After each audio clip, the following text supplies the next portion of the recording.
From the pages of history comes the story of a young man who sacrificed his life for the love of God. Narito tayo para sa isang misyon ng kapayapaan at paghatid balita. Ang ating tungkulin dito ay magbinyag sa karamihan, akayin sila sa kaligtasan, himukin ang mga katutubo sa pananampalatayang Kristiyano.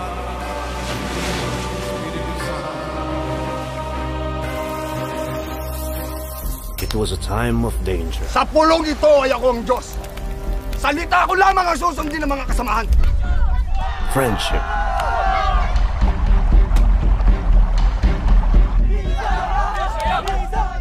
Descent. Mapapalaya natin ang ating mga sarili sa mga panyaga. Longing. Sacrifice.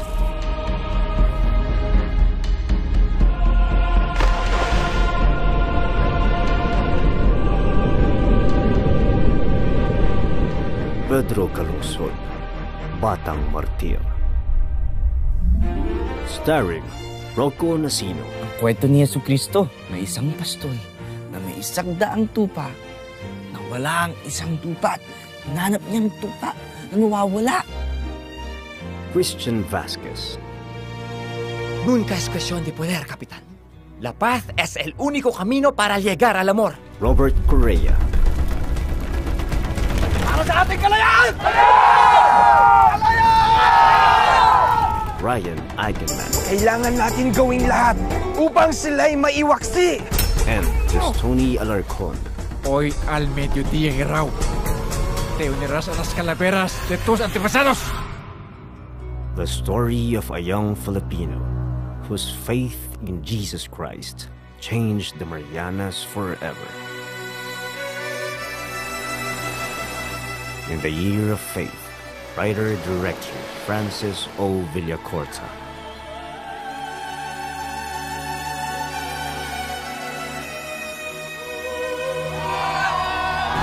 Brings to the big screen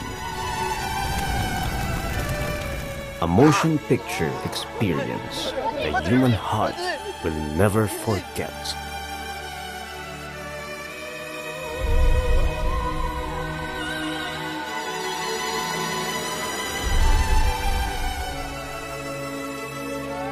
Pedro Calungsod, Batang Martir.